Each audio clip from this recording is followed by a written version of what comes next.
What the heck is up, everybody? I'm Erica Elday, and this is Stephen Pringen Gardner. Welcome back to PHNX Mercury podcast. Don't forget to hit that like button, subscribe wherever you listen to podcasts. If you're listening to the audio version only, be sure to give us a 5-star review and all of that. But Stephen, it's kind of been a while. How the heck are you? Doing good, doing good. Got to surprise mom this weekend with the birthday party that I mentioned midweek last week. So, needless to say, it was hard because she asked all the questions in the world, and is probably the most difficult person that's not ex-military to surprise.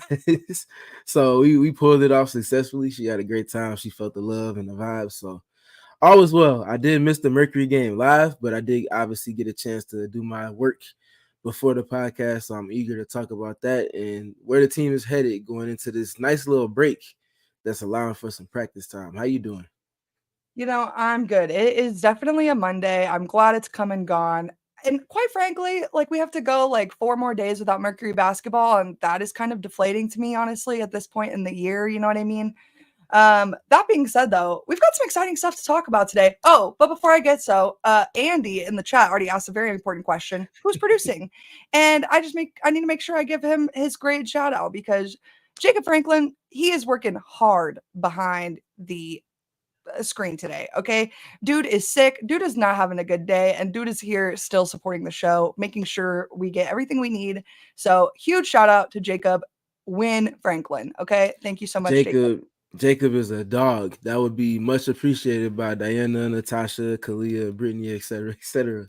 Before we kind of get into the game against the Lynx, though, I told Steven I wanted to talk about this because I'm so freaking excited. The Mercury squad got their first look at the brand new Mercury only facilities showing up that are opening up. I'm sorry, come July. And I know it's only June 24th, but Jacob Franklin's flashing us our first look here of the facilities now. Listen, you can see on the faces of the players, obviously there's no players' faces in this picture, but they are stoked. You can see just the ecstaticness all over their faces. And so as much as a luxury it is to have a practice facility shared with the Suns, it is also a completely new type of luxury to have this brand new facility that is only for the Mercury. I cannot stress that enough. Only for the Mercury. And this is there are very few other teams in this league that have their own practice facility. Off the top of my head, I can think of the Storm and the Aces. Steven, can you think of any more?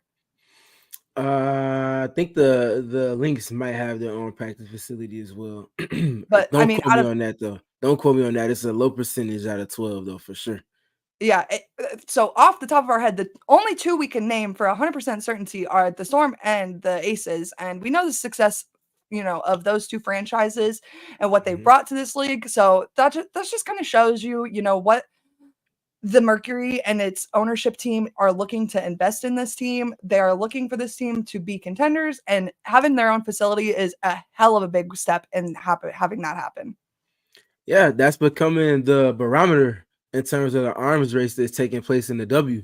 A lot more talent coming into the league via the draft. A lot of talents that have already been in the league stepping up in terms of ascending into closer to average, if not above average level of play. A lot of players that can plug and fill holes for respective teams, but if you don't have the means to acquire those players, not just financially, it's not only about the financials anymore.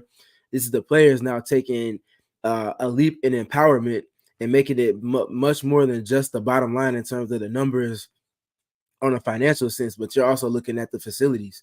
Can you facilitate to me the way that I'm desiring to facilitate to you? Because I can't facilitate to you the way that I desire to if I'm not, you feel me, surrounded with the things that I need to be successful. I can't be optimized in your scenario because I have traffic accommodations that aren't the best in terms of proximity from where I stay to where I play to where I practice. All of these little things adding up. So for the Mercury and Matt Ishbia to continue to match his words with action and doing it with a sense of urgency, I think there was a clip, if I'm not mistaken, that surfaced where they were saying that this would take maybe 2 or 3 years. And he said that's just not going to get it done. And he's pretty much made it hey, we're going to get this done within a year. And here we are kind of closing in on that year mark since the point where I saw that video that I'm referencing. And again, like I said, we're seeing the words match the actions and vice versa. And everybody's appeased because he's delivering on it. And that's how you should be, especially as an owner. You're investing in women, investing in them thoroughly, not just for the on-court product. Absolutely, and it's kinda like Lindsay in the comments said, "Our practice facility is gonna make all the top tier players wanna play in Phoenix," and this is true, and you see it happening in real time, and example A, and we can keep using this all season long, is Kalia Copper, and I'm not saying that this facility is the only reason Kalia wanted to come to Phoenix. I mean, granted, the facility is not even open, and Kalia's in Phoenix. If that's giving you guys any indication, this is not the only reason she wanted to come here. But again, this was a huge step and a huge piece in her wanting to come here. And again, like as Lindsay was saying, this is going to be an even bigger step in getting bigger players in the future to Phoenix. Yep. And I think I'm always big on looking at the timing at which things happen. So kind of take a dive into my mind for a second. So the Mercury are able to, and almost in just good luck, good fortune, have Kalia Copper essentially fall into their lap. She's not a player that they were targeting in free agency because she wasn't a free agent. News broke after free agency, with the peak of it all, that she was available. They had the means to facilitate the trade, but they also had the blueprint in terms of things to come to appease her. And she spoke about those things. I think it was to you directly on media day in terms of having things like people that cater food to you, chefs on site, obviously your own practice facility to come. Those little things add up. The other big thing for me, she hasn't yet said that it's official or anything, so I'm not breaking news, so don't need any of that being clipped. We don't know if Diana Taurasi is going to be playing past this season, so naturally there's going to be a void to fill in terms of a player of her capacity to be with the team moving past the Diana Taurasi era, whenever that might be. You have to position yourself to be able to plug that hole as well as you possibly can, not just financially, but with the means of facilities like we're speaking to. So naturally, this coming into place with Diana being in the latter stages of her career, that's going to allow for you to bridge that gap more easily than it would have if you didn't have the facilities piece that we're speaking to now. Absolutely. A couple of looks at the comments here. I see Michelle, her mini me says hi. Hi, mini Michelle. Just want to make sure you get that proper shout out you need. And then again, 2 weeks in a row, we got the whole day family squad in here. We got mom, dad, sister, brother. My little 11-year-old nephew who just started hooping is watching. And then, of course, we got Kobe asking ridiculous questions like, what's a Lynx? And even Iron Mike Luke asking if we can trade for Caitlin Clark, to which I say absolutely not. And that's all I really have to say on that matter. Going forward, though, hello, Gringo Billy as well. Kind of moving into this game against the Lynx, though. Steven, have you ever heard of a shit sandwich? Whoa, I have not.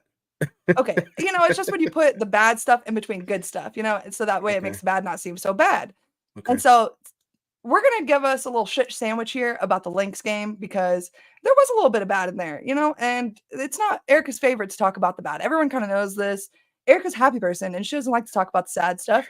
And so in order to start this shit sandwich, though, I am ecstatic to be talking about Mr. Nate. And listen, if you follow us on Twitter at PHNX Mercury, you saw these tweets over the weekend.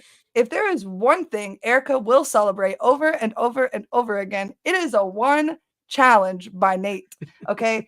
And now listen to this. The reason that you celebrate them as hard as you do is because in the same game, I got to say, thank you, Nate. Thank you, Nate, for that challenge. I got to say, ha ha, Cheryl, because she lost a challenge. And I just want to say, like, there are teams out there that when their, players start doing this and they start putting up that little replay finger, their fans don't know what to expect. Mercury fans, they know that if that little twisty finger goes through to Nate and Nate throws the red flag on the floor and says challenge, there's like about an 80% chance that Nate is winning the challenge, which is higher than most coaches in this league. And so I just needed to make sure that everyone is appreciating, like Michelle said, Nate the Great. This guy is no joke. Yes, thank you, Jacob, for putting up this picture. This picture is my new. I might make this my lock screen. I'm not even joking. This guy is no joke. And again, I can't help but just continue to go back to how bought in he is on this team, and a part of him winning those challenges is his buy-in on this squad. And so I am overwhelmingly thankful to have a head coach in the Mercury franchise like Nate. And I don't think Mercury fans really always understand how lucky they are to have him. Yeah, there's going to be an increased level of value when you have a coach you have a coach and a coaching staff, because we want to, if we have Tip and Nate, we also want to have Tip, the people that are actually looking at the review in real time on the sideline to ultimately decide if they want to stamp the challenge flag or if they want to let it pass. We want to have Tip, that collective brain trust group as a whole, just for the touch and feel that they have with that particular scenario. They don't always challenge whenever the player does the finger wag. And Which is needless to something you can say, appreciate, you know? yes, yes. And needless to say, you want your players to be that in tune with it and trusting of themselves to, put yourself in that position. But that with that also comes discernment, because you only get so many in a game. And if you use it at the impromptu time, you might not have it for you when you need it most. So there's a lot of discernment in real time that comes with that. So I want to have Tip the entire coaching staff involved with that particular decision, because they're really good with it. And there's going to come times where these games grow more meaningful down the stretch and going into the playoffs, where you're going to have to be good with your decision making in that scenario. I know we might have won that call if we challenge it, but are we 100% sure? Because we might need this down the line. So having that discernment already so consistently baked into your process, as well as the usage of the reset timeouts with Nate, I think is important in process. Those are competitive advantages presented by the league that you have at your disposal, at your discretion. You only get so many opportunities to apply things like that, external of the officials making decisions. So being so good with their process doing that this early in the season is really important. And I like the general feel of the things that come from decisions that Nate is able to make. I talked about after timeout plays earlier this season. All of these little things that are in his decision where he can pull strings to the most of his abilities over the course of a game, they've been extremely good with. Absolutely. And I think the biggest piece with me and Nate is just I think his trust is there with the team, and the team trusts him. And when that goes both ways, you can ask either party to run through a wall for the other, and you're getting a wall run through. And I think that that's so important when you have the ceiling that this team has. And listen, I'm actually going to talk about this game from a little bit of a broader perspective for just a second. Last week, Kobe's in the chat. He can attest to this. I text Nick Kobe before every game and I say, "Oh my gosh, this team is so freaking good. Like, so freaking good." And I told him on Thursday, I said, if they win on Saturday in Minnesota against the Lynx, they will have me so convinced that it will not even be funny. Will have me bought in. And so I'm not going to lie, when Saturday comes, and it was a terrible shooting night for the Mercury. It's just plain what it was. Just a bad shooting night. It was a little crushing for little Miss Erica Day, and she had to find some new will. And she's like, "Listen," she texted Steven, and Steven was his optimistic self as always. And he said, "It's a game they can learn from, Erica." And I said, "You know what? He is so right." And he's going to tell me exactly how later today, and I can't wait to hear about it. Yep, and you were accurate in your assessment, because that's what we're here for. That's what the team's going through these games for, so they can learn, and we're here to kind of speak to the things that we're seeing that they're learning from in real time. First things first, this team has to figure it out on the road. Now, all of the losses that took place don't necessarily speak to what the team that they are now, because Brittany Griner wasn't available for a majority of those games. However, since she's been back, I believe let me double check to make sure. I believe they lost 2 road games. It's either 1 or 2. They won at Dallas in their first road game. So they're 1-1 on the road. 1-1 on the road with Brittany Griner. That particular dynamic of everything that they're putting forth in terms of the team that they have, it has to be addressed. So looking at that first, I think they've got things figured out playing in front of the X Factor. They're, needless to say, extremely good, extremely elite at everything that they do when they're in front of their home crowd, as to be expected. But for the contending teams And this is the difference between most of the contending teams and the teams that are trying to get to that contending level. You have to take everything that you do well at home, and you have to at least find one particular dynamic of your game that you can put all of your chips on the table for and apply that on the road. Now, for most teams, it's the defense. Defense usually travels better than offense for whatever reason when it comes to a team context. The Mercury, however, are seeing both sides of the ball see a drop off on the road. That's something that I think they're going to get over in time. It just takes a little bit more of them having their full team together while on the road. I think they'll get there, but at this moment in time, it's a riddle for them to solve within their entire process. And I think we saw some of those mistakes and some of the issues that we see with this team in terms of habits, in a sense, kind of show up, go against them in that game against the Lynx. In the middle two quarters in particular, I think it was like 41-26, if I'm not mistaken, between the second quarters and third quarters. That's the deficit that they were down by in that particular stretch of the game. And they ultimately ended up losing by 13. So look at those things. You kind of apply that. You have to be consistent from quarter to quarter. Talked about earlier this season, those sub 20-point quarters. They just can't have those when you have the offensive prolificity that this team does on that end of the floor. I feel like if we're looking at the identity of this team, I think a lot of it is going to come from the offensive side of the ball, and they'll be able to compile timely stops on defense. But if the offensive side of the ball is what you're literally invested in terms of your money and your top end players all being better on that side of the ball than they are on the other, that's what has to travel for you. You know, your defense might not necessarily be to the level that you expect for it to be at home, but your offense has to be at least equal to what it is at home, if not a few steps better. Just kind of assessing this team for what their identity is at this moment in time. Curious, first of all, what are your thoughts on that and everything that I just mentioned, and just generally the discrepancy between the team that we see at home versus the team we've seen on the road so far?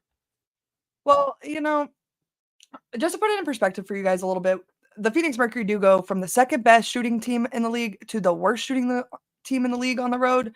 So there is a clear problem here, but I think to Steven's point, this is a fixable problem. And I think the biggest thing that I take away from this Mercury team, we're 16 games in, is that this team is coachable. And you look at a lot of teams around the league, and I'm not going to throw any team under the bus right now because that's not what this is about. But there was a certain team this weekend that completely failed in their execution of an out of timeout play that their head coach obviously drew up for them.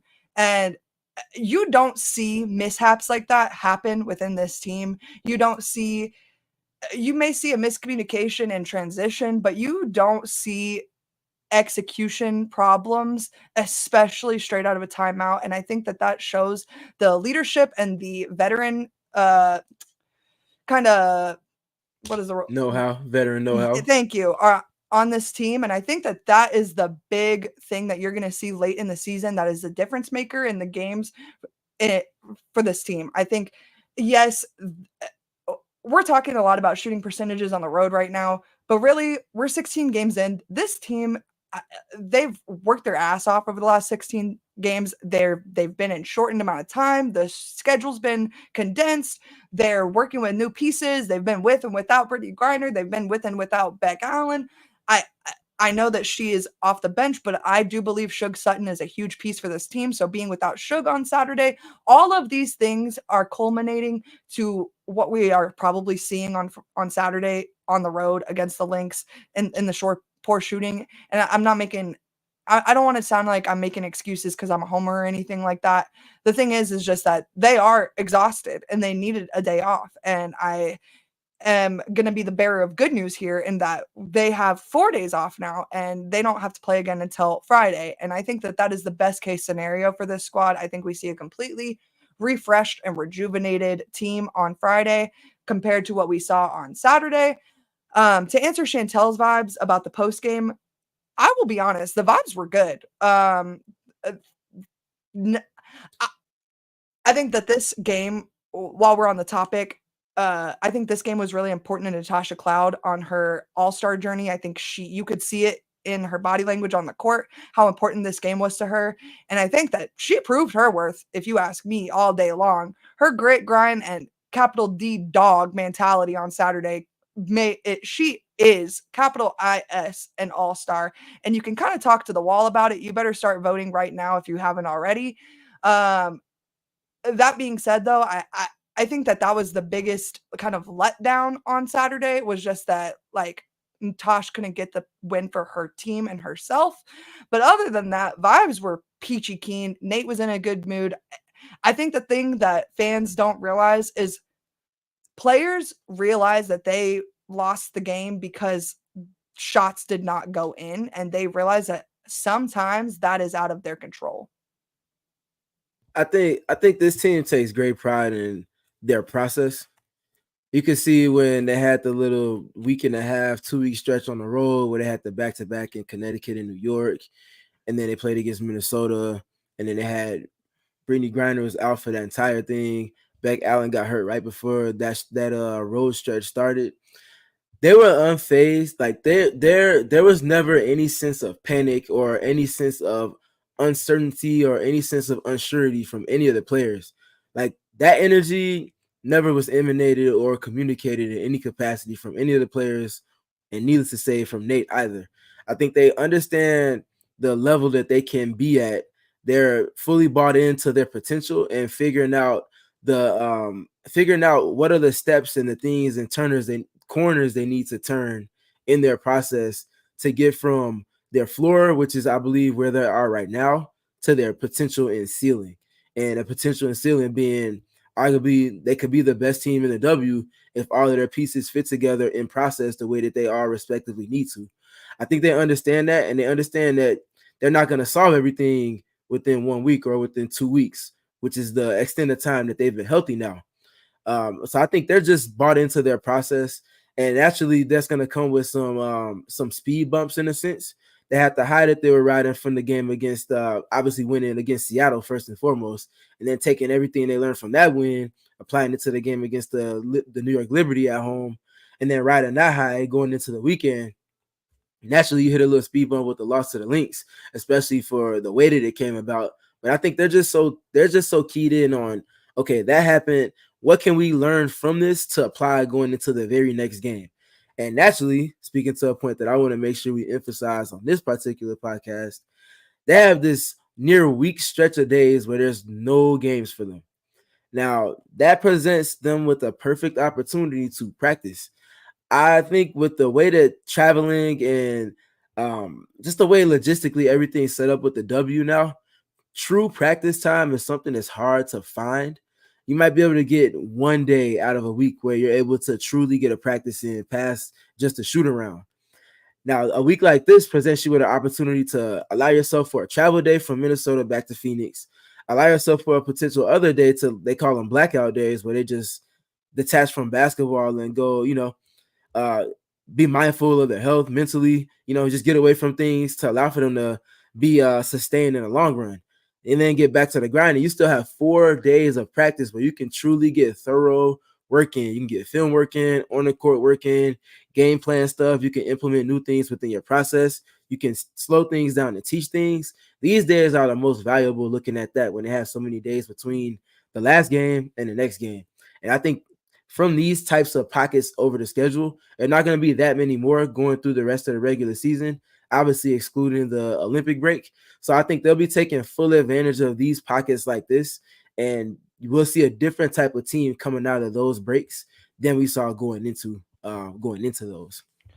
Yeah, I think that's actually, and you know, in my frustration on Saturday evening, I woke up on Sunday morning and I thought to myself, we are going to see a completely different team after the All-Star break.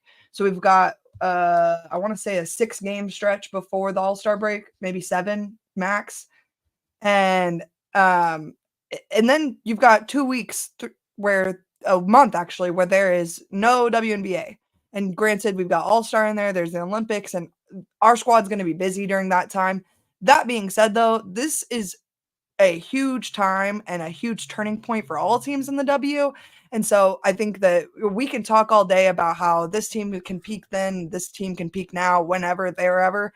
But that being said, I think there's just so much to be seen after the All-Star break that we can't even make assumptions about where this team is headed. The new ESPN Power Rankings were released today, and the Mercury was listed at 5. And I think that is a really fair ranking for right now.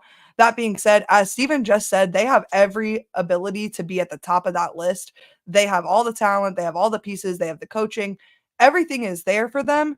So I am looking for not I'm not looking for leaps and bounds after the All-Star break, but I am looking for a completely rejuvenated squad here come a month and a half.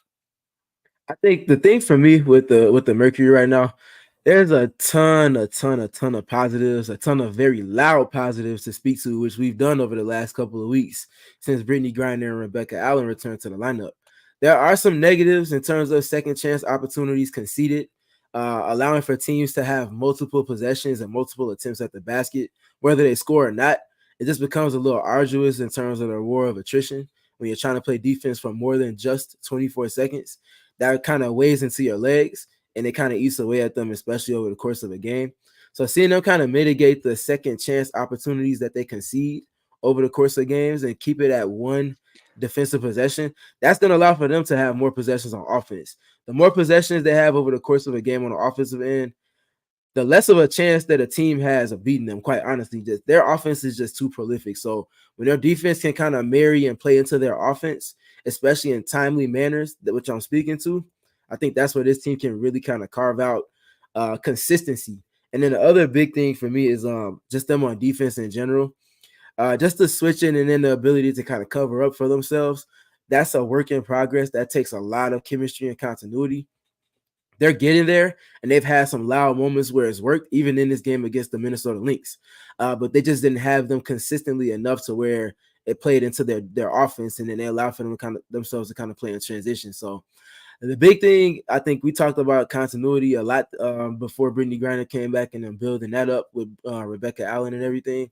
I think there's another C word that's going to be important going forward, and that's consistency.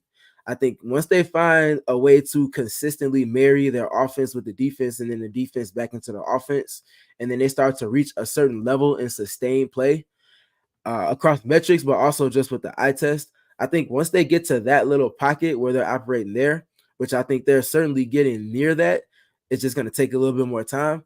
That's when we'll start to see them look a lot more like a team that's not just top 5, but maybe like top 2 or top 3 in the W. Absolutely. We've got some comments in the chat that are making me actually LOL. Like Daniel Caston here, Monday mailbag question: what kind of bread are you? And we are asked this question because Mr. Bread doesn't want to come to the Mercury game against the Sparks on Friday, and I don't really like that. He says it's payback for me not coming to trivia. Listen, I would have driven 95 miles to come to trivia. Last I checked, Bread, you live in Phoenix, and the Footprint Center is up the road and to the left. So bring your rear end. I'll see you then. That was a bar. Okay, I hear you. I I hear can't wait to you. see him. I'm not even gonna lie. I get pressed when Bread doesn't come to the games. Like, I do make my way over to see all the diehards during halftime, and when I walk up and Bread's not there, anger. Anger. And Anyways. what was the question that he asked again? Oh, what kind of bread are you? Oh, that's a good question. If I'm going to Subway, I always get flatbread toasted. But if I'm like making a sandwich at the crib, I usually get like honey wheat bread. Yeah, I do love honey That's wheat. that's fire with whatever type of sandwich you're making. So I that's already what know I'm going Jonathan with. Day and Laura Day in the chat be like, honey wheat, we know. Nah, Shout out but to the for real. days. We appreciate y'all tapping in all the time. Landon says Italian numbers and cheeses from Subway. Listen, y'all are all wrong. You got it all screwed up. Rosemary parm bread from Jersey Mike's. That is the way. And like I said, I already knew my brother was going to come in the chat. Honey wheat only, not an option. It's the truth. Shout out Kobe. We already feel some type of way about the honey wheat. Like we stand that. Dutch crunch. I'm not doing that. I'm sorry, but no. Oh. Back to the shit sandwich though. I never finished it because we talked about the bad, but I have some good that I was so excited to talk to y'all about that I can't even hold it in anymore. And I don't know how I've forgotten to mention it at this point. Charisma Osborne scored her first WNBA points this weekend. And I just want to make sure that we all are keeping it a buck about Charisma here. Okay. I loved her minutes. Okay. she didn't at all seem underprepared for the moment, and I think that speaks hugely to this coaching staff and the veterans around her. She's only been on the team, I want to say like 8 days, 9 days at this point, and she fit in. I'm not going to say seamlessly because it was kind of a rotational mess without a Shug, let's be honest. I really feel like this game made it very apparently obvious how key Shug really is for this team and filling those minutes when Tosh isn't playing. But that being said, Charisma played some really great minutes, and I was so stoked to see her get her first bucket. Yeah, I mean the stat sheet shows that what you're saying is definitely in alignment with the floor of the game. They were +5 when she was on the floor, and they lost the game by 13 points.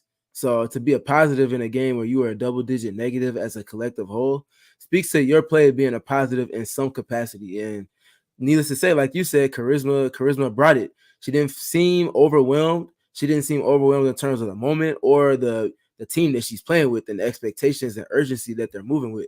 She fit very much in alignment with everything that they were desiring to do. Obviously, there's going to still be room for improvement in terms of sharpness with sets and the chemistry in general, kind of meshing her into everything that they're looking to do. But nonetheless, you could tell that she was very much prepared for the moment, like you said, and it wasn't too much for her. She was very much up to the task of the role that she was presented to play, especially with the absence of Shug. And, you know, she made things happen. She had some positive moments over the course of that game.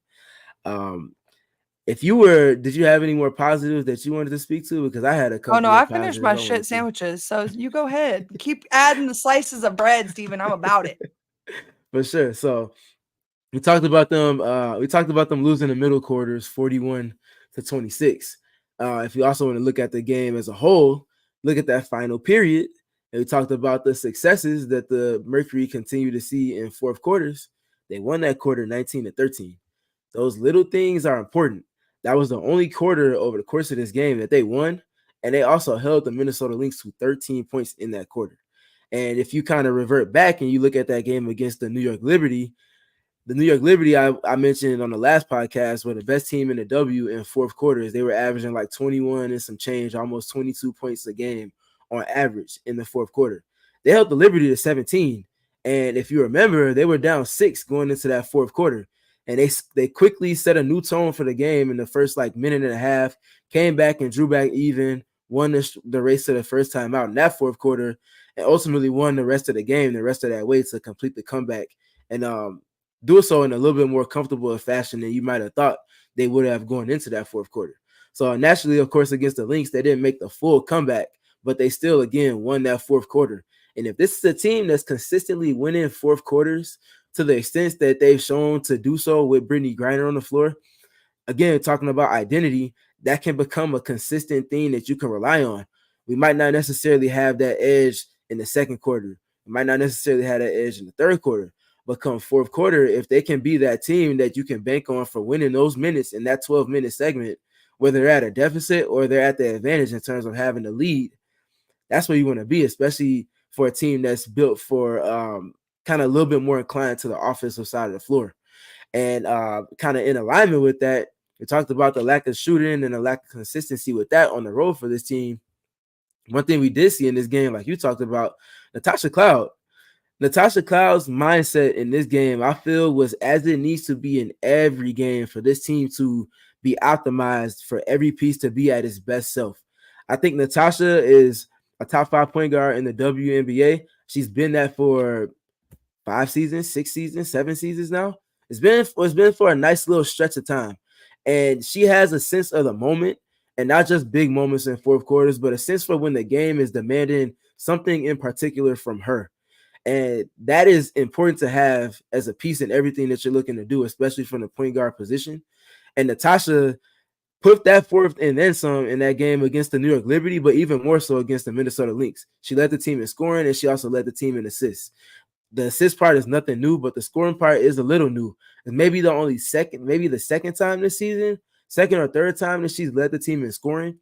And when Natasha is operating with a mindset that even puts her in position for that to be a conversation at the end of a game, that means that everybody else, if they do their job to the extent that to their averages, what their averages say that they can be, if Natasha's operating with that mindset in addition to those things, it gets really hard to beat this Mercury team because you already have enough to account for with Kalia and Diana and Brittany. If you have Rebecca shooting and knocking down multiple threes a game like she has the last couple of games, in addition to Natasha's mindset on the offensive side of the ball, that just makes for too much for teams to um, take away. And that puts them in a position to continue to dictate past just the primary pieces on offense in their big three. And then the other big thing with Natasha, where all her conversations should start, she's all W defensive team. First team or second team, that's up for discussion at this moment in time. We'll revisit that at the end of the season. But her floor this season is second team all defense, point blank period. She is one of the best defenders. You're not going to pigeonhole her to a particular position because she's not even guarding her position every game. She might start a possession guarding the guard, and she'll end a possession guarding the feet of Collier, like she did a handful of times in that game against the Lynx. And she'll make things tough for her, disrupt her rhythm, steal the ball from her, quite literally snatch it out of her hands and cause jump balls and get deflections and all of that type of stuff. Do the same thing with Atlanta Smith. And then she could also flip and go to guard somebody like Bridget Carlton, or even Kayla McBride. She can switch 1 through 5. She's shown it, and she's playing defense in a way that almost no other guard in the W is at this moment in time in terms of her versatility. So to have her as a wrench in everything that Nate is looking to do is important. And I think the big thing for me is for her to have that same attack first, second, and hit third type of mindset that she has on defense, to also parlay that into her offense. I think that's where this team can be optimized. And when she's the one that's really being a fire starter with everything, it looks different and it feels different, especially when their scorers are scoring the way that they need to. So keep an eye on that as a barometer for the team going forward. I absolutely think that Tosh, I kind of said this a little bit earlier, but like Tosh came into this game with a I'm a get mine mindset. And I think that that's not, I'm not going to say it's not something we've seen from her this season, but I think that this was a one off mentality for her. And I think it's something we have to see more to see the ceiling that we all know exists for this team. In order for them to reach that, Tosh has to play at the level she played at on Saturday. And as Stephen and I have kind of said over the course of, our episodes, she doesn't always have to score the way she did on Saturday, but she absolutely has to play the way she did. And you could see it from the very first possession. Tosh was absolutely locked the fuck in. Like, excuse my language, but Tosh was in that to get it. And it was a game that Tosh showed up for. And again, not saying that she hasn't showed up for your past games, but this was something like this was a dog, all capital DAWG dog performance from Tosh. And so, right. Yep. And I think for them to have their offense carry over on the road the way that it does at home, like we keep speaking to, and them finding that pocket of consistency and sustainability to operate in, I think her mindset is going to be important to all of that. I've asked Nate Tibbetts a handful of times this season how important her drives and her generally getting downhill are in terms of their process, how important it is to it. And he said it's as important as anybody else's in terms of singular player dynamics. Because when she has the mindset that she has, especially with the types of defenses that she's been seeing this season, with them kind of trying to play her to her, trying to bait her into shooting or take away her drives, when she has that stubborn mindset and prideful mindset that's positive, and she's just saying, no, you're not going to keep me at bay and keep me on the perimeter. I'm turning the corner, I'm getting downhill, I'm either finishing or I'm passing and kicking to a teammate based off of the defense shifting and adjusting to me going downhill. I think, again, that's just where this team needs her to be, in addition to everything else that they need from Diana, Kalia, and Brittany. They need a certain level and a certain mindset from Natasha, past just setting the table for them, but also to be aggressive. I think that her being aggressive is just extremely important for them on the offensive side. Whether she's making shots from deep or not, I think it's just a mindset thing. And when she's there and when she's operating that way, again, I think that's a trump card for this team because it can take them to a certain height that they might not be able to reach if she's not operating in that particular space. Yeah, absolutely. And I see Gringo asking me if I'm a baby dino because I said "nar" in the chat. No, I'm not a baby dino. I hear my brother and Kobe both talk about Rocket League enough. I don't need it in the chat while people are asking us if Caitlin Clark can be traded here. No, focus on what's to be focused on. Okay. Anyways, they got more than enough talent in house. More than enough talent in house. And I'm sorry. So, you know what? Let's talk about it for a second. Caitlin Clark for who? Who are we giving? Like, No. That's not even the right presentation of the question. There's nobody in the W that Indiana would trade Caitlin Clark for right now. right. Let's get that straight right now. So They're not there's giving Caitlin up for even Asia Wilson, y'all. Like, I don't think you understand. She is Indiana basketball now. Like, that's quite literally who they're investing their entire future in. Obviously, that's in tandem with Aaliyah Boston. I think for the people that speak about the Indiana Fever, if you're speaking of Caitlin Clark and the impact that she's having on the team, and you're not speaking to Aaliyah Boston and everything that she already had established before Caitlin came in, you're not speaking from it from a transparent lens. There's favoritism in that you need to adjust the lens a little bit. It's not just Caitlin, it's also Aaliyah Boston. And I mean, if we're speaking to it in a whole perspective, Melissa Smith as well. She's had an insane season for that team.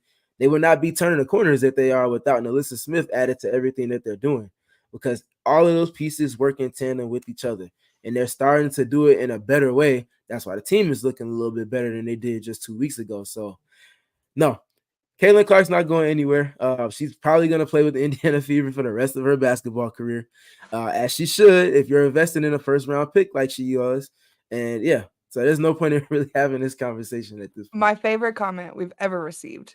Lexi Hull is Indiana basketball. Honestly, valid. You know what? I'll go with it. You already know. But no, we're done talking about Indiana for now because we're going to talk about them a whole lot on Wednesday. That being said, though, you can, as Stephen was saying, you can't have CC without AB. So, but again, we'll revisit very soon. And I'm really excited about it. So, all that being said, though, Stephen, you said you had some more good stuff. Is there any more good stuff that you haven't mentioned yet? Yeah. Rebecca Allen knocking down three-pointers. Rebecca Allen knocking down three-pointers. Rebecca Allen knocking down three-pointers. Rebecca Allen knocking down three-pointers. Also, Rebecca Allen taking three-pointers. She can never take too many threes for this team.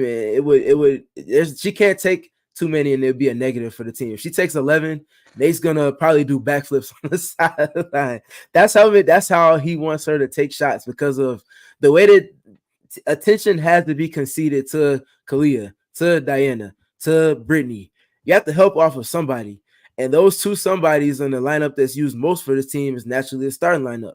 And the two players that are going to be helped off of in some capacity because of the defensive capital that has to be used on the top end players is going to be Rebecca Allen and Natasha Cloud. Those two players have to knock down shots and have to be willing to take the shots that are conceded to them as well. I think that's the big thing that Nate wants them to get to in terms of their shot profile. And we're starting to see Rebecca sniff out those pockets to where she's taking those shots off of said players, but she's also going and finding those shots for herself. She can create and explore off of the dribble drive, like we talked about a couple of times earlier this season, especially when she was absent, and how that would add to everything that they're adding in terms of their roster context and their team context. She can also create a little bit of pick and roll. She's not going to run 15, 25 pick and rolls a game, but she can run 2 or 3 or 4 from the second side of an action with BG when they're spaced on the second side of Kalia and Diana and Natasha, and get some effectiveness and play out of that. She's a player that really can do things on the margins to help uplift the team that's top heavy, like the Phoenix Mercury. And that in context and process is why I feel like Rebecca Allen is in the perfect type of situation for her to be optimized and for her to also help to optimize the situation. And a lot of the values that comes from her is everything that she brings on the defensive end of the floor. We talked about the shooting and finding the abilities to add on the margins in terms of scoring on offense, as well as her cutting, which is extremely important for them as well.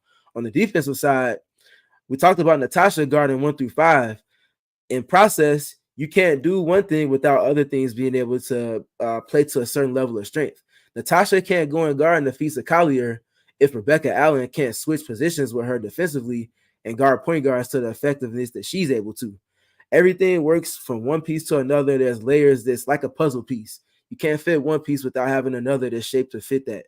And that's where Rebecca Allen is in terms of defensive versatility and synergy with Natasha Cloud. I talked about Natasha having a handful of steals and just generally getting stops in the post against the Minnesota Lynx post players. A lot of times she ended up having to switch with Rebecca Allen, and now Rebecca Allen will be tasked with guarding a player that Natasha may have started the possession guarding. Now that puts Rebecca Allen in a position where she's guarding Afisa Collier in the post, and she's able to get stops, but she's also able to kind of get deflections early in a defensive possession and just really put their defense in a position early in the shot clock to be successful. That's a little thing that I talked about with Mark Schindler when I was on his podcast at the end of last week, and just how Rebecca and Natasha's individual defensive versatilities and just general defensive synergy with one another helps to unlock everything that Nate is looking to do with this team defensively. And Nate mentioned in training camp that he plans for this team to be unique on defense. And the two pieces most important and most integral to this team being successful and to be unique on defense, to play the way that they desire to, is those two players.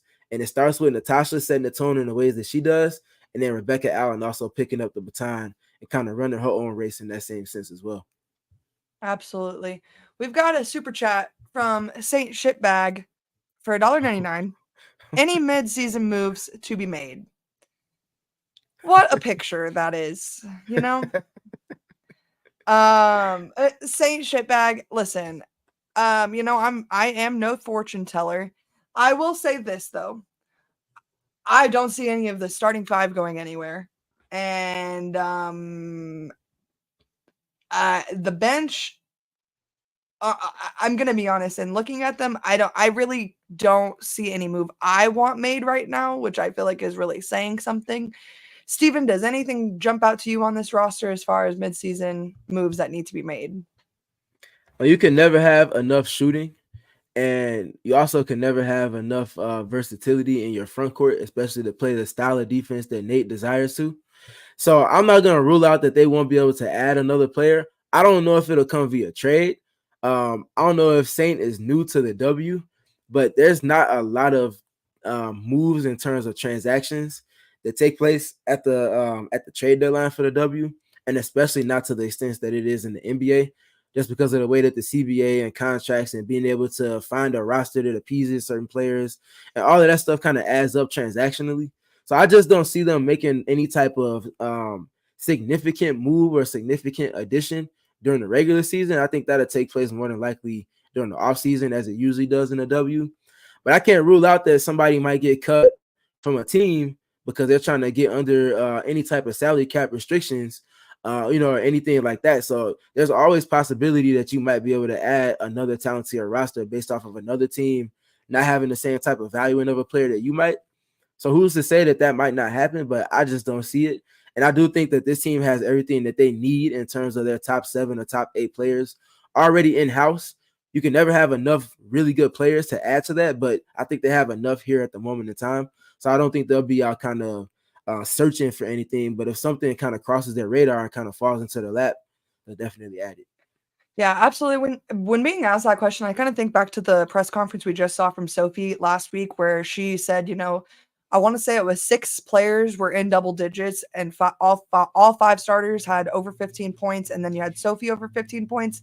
I think when you have a squad that can do that, I don't think you really need to go out looking for pieces in order to win now. I think we've established now that this is a win now team, and I think we've also established that they have the pieces to win now. So it's kind of just up to them to do the right thing with the ball in their court. That being said, we've got a second super chat from Mr. Mark Solera, aka Bread. Steven, should he go to Friday's game?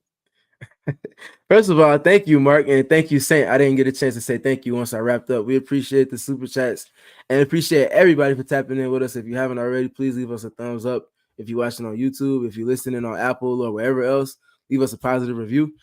We appreciate y'all. I would say yes, absolutely. You should be going to Friday's game.